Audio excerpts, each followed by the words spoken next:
যে যখন দেখবেন আপনারা স্বৈরাচার হয়ে যায় তাদের কিছুদিন পর পতন হয়। হয়তোবা এরা হয়তো স্বৈরাচার হয়ে যাচ্ছে, দেখবেন এদেরও আর হয়তো পতন হবে এক সময়।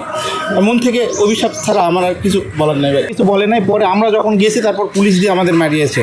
তারপর আপনাদের সংবাদপত্রের মাধ্যমে জানতে পারছি উনি বলছে যে আমার কিছু করার নাই, সরকারের উপর মহল থেকে যদি আমাকে কিছু বলে তাহলে আমি পরীক্ষা পিছাইতে পারবো। তারপর থেকে আমরা বিভিন্ন সরকারের উপর মহলের সঙ্গে যোগাযোগ করার ট্রাই করছি, কিন্তু কখনোই পারি নাই। ও তারপর আমরা হচ্ছে পরিস্থিতির শিকার হয়ে বিভিন্ন 8টা বিভাগে বিভিন্ন যখন ব্লকেট কর্মসূচি চালু করেছি, তখন আমাদের সঙ্গে পুলিশের মাধ্যমে আসিফ নজরুল স্যার হচ্ছে গিয়ে দেখা করেছেন। দেখা করে আমাদের বলেছেন যে তোমরা কি 15 জানুয়ারি পরীক্ষা দিতে প্রস্তুত? আমরা তখন বলছি জি স্যার, আমরা 15 জানুয়ারি পরীক্ষা দিব। তারপরে কিছুক্ষণ পরে হচ্ছে গিয়ে আমরা যখন চলে আসছি, তারপরে উনি জানিয়েছেন যে আমার পক্ষে এটা করা সম্ভব না, এটা একমাত্র করতে পারবে প্রধান উপদেষ্টা।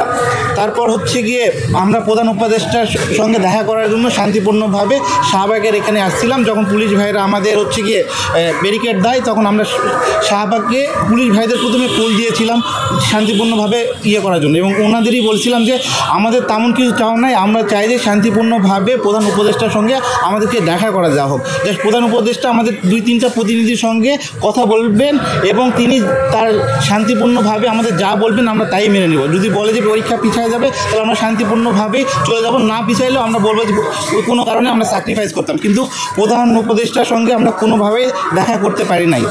পরে আমাদের পুলিশের মারফত জানানো হলো তোমাদের সঙ্গে সচিবালয়ে হচ্ছে গিয়ে দেখা করবে উপদেষ্টারা।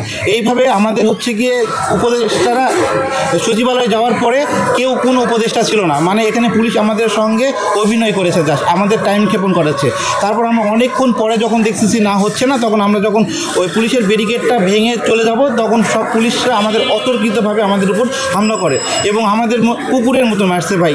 এমনভাবে মারছে যে আমাদের হাতে তো কোনো অস্ত্র ছিল না ভাই, কোনো কিছু ছিল না। আমাদের কিছু ভাইদের মেরে মাথা ফাটাই দিছে ভাই, সে এখন ডিএমসিতে ভর্তি আছে, কারো হাত ভাঙাই দিছে, কেউ পিজিতে ভর্তি আছে, কিন্তু তারপরও হচ্ছে গিয়ে কেউ এই পর্যন্ত দেখা করতে আসে নাই ভাই।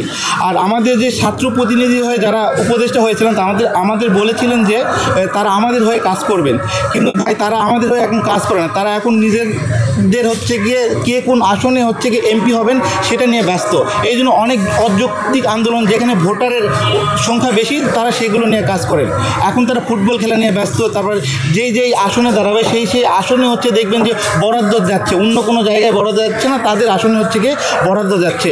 ভাই এই দেশে থাকার চেয়ে আমি আমার জুনিয়রদের বলবো যে যদি তোমার বাবার সম্পত্তি থাকে তুমি এই দেশে থাকো, আর আমাদের যদি মধ্যবিত্ত থাকে তাহলে তুমি যদি চাকরি ছাড়া অন্য কিছু করতে পারো থাকো, আর চাকরির আশায় নিয়ে তোমার এই দেশে থাকার দরকার নেই ভাই।